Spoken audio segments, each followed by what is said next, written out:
Hi, I'm David Kinney, business strategist and managing partner of D Squared Business Acceleration System.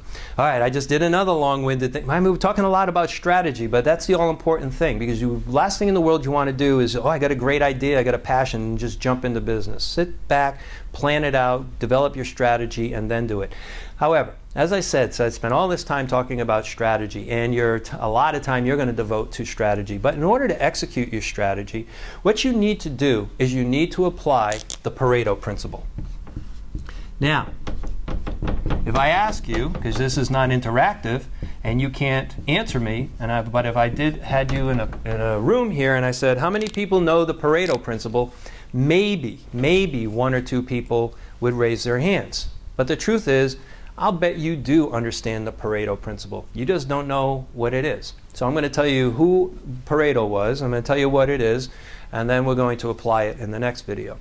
Vilfredo Pareto was an Italian economist in the 18th century.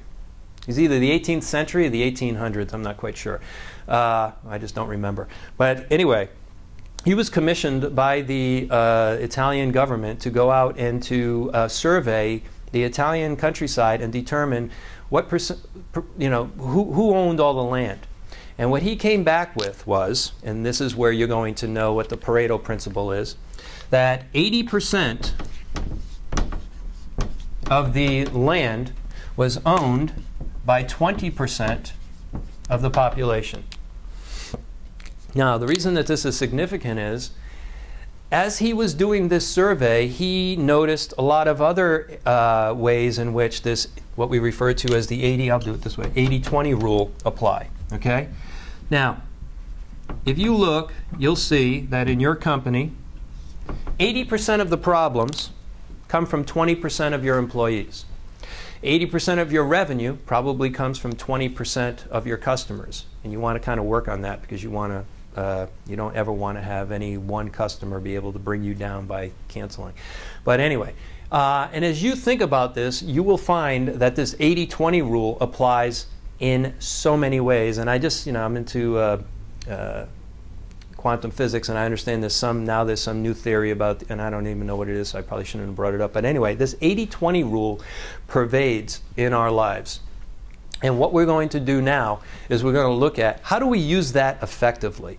And quite simply, it's this. You want to focus 80% of your time on the 20% of activities that are going to help you achieve your goal.